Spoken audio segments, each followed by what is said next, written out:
Hello बच्चों, let's read the following question. The acceleration of a particle undergoing simple harmonic motion is graphed in figure. Figure में क्या graph किया हुआ है? Simple harmonic motion की किसी पार्टिकल की एक्सेलेरेशन जो है वो सिंपल हार्मोनिक मोशन के लिए ग्राफ की हुई है. At point 2, the velocity of the particle is. Second point पे, इस 2 पॉइंट पे पार्टिकल का वेलोसिटी कितना होगा? वाई एक्सिस के लॉन्ग एक्सेलेरेशन है, एक्स एक्सिस के लॉन्ग टाइम है.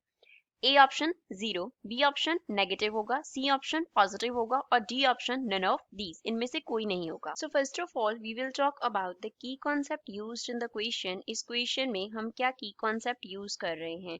क्वेश्चन में हमें जो मोशन दिया गया है that is SHM.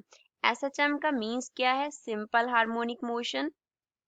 Simple harmonic motion. तो सिंपल हार्मोनिक मोशन में पार्टिकल्स, सपोज हम इसमें सिंपल पेंडुलम की एग्जांपल कंसिडर कर लेते हैं जो कि सिंपल हार्मोनिक मोशन क्या कर रहा है? एग्जीक्यूट कर रहा है. स्मॉल ऑसिलेशंस हो रही हैं. तो अगर ये अपनी एक्सट्रीम पोजीशन पे जाता है तो यहाँ पे हम कंसिडर कर लेते हैं एक्सट्रीम पोजीशन. ये सेंटर पे क्या था? उसका मीन पोजीशन था और ये हमारे पास क्या था? Extreme position. This here represents extreme position. Extreme position को रिप्रेजेंट करता है.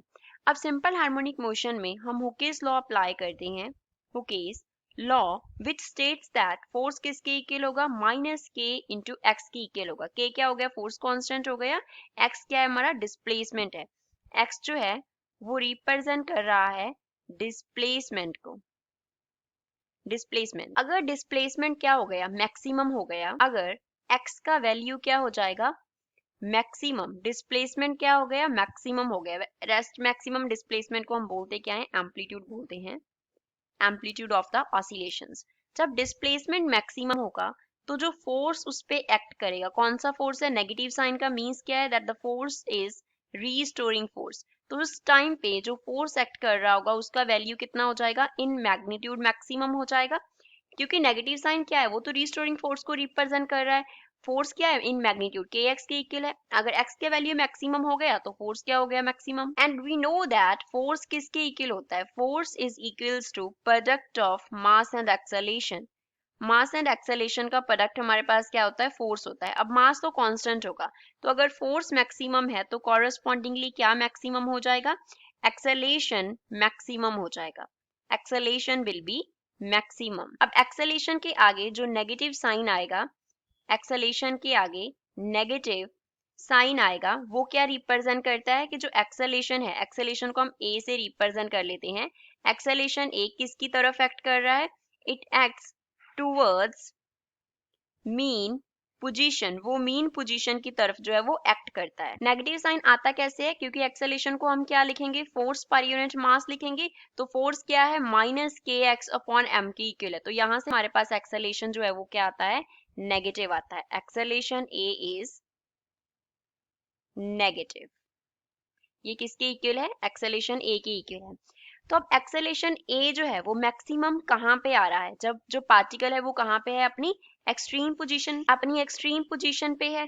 तो एक्सेलेरेशन सेकंड पॉइंट पे क्या है? मैक्सिमम है. सेकंड पॉइंट पे एक्सेलेरेशन का मैक्सिमम वैल्यू आ रहा है. That means here we are talking about the extreme position. तो जो पॉइंट 2 है वो क्या रिप्रेजेंट कर रहा है? एक्सट्रीम पोजीशन को रिप्रेजेंट करता है. And we know that at extreme position kinetic energy क्या हो जाता है? सिंपल हार्मोनिक मोशन में 0. Kinetic energy in simple harmonic motion SHM क्या हो जाता है?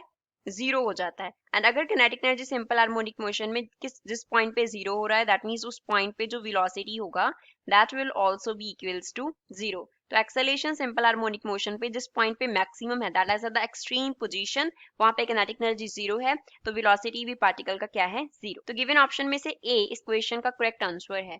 I hope you understood well. Thanks.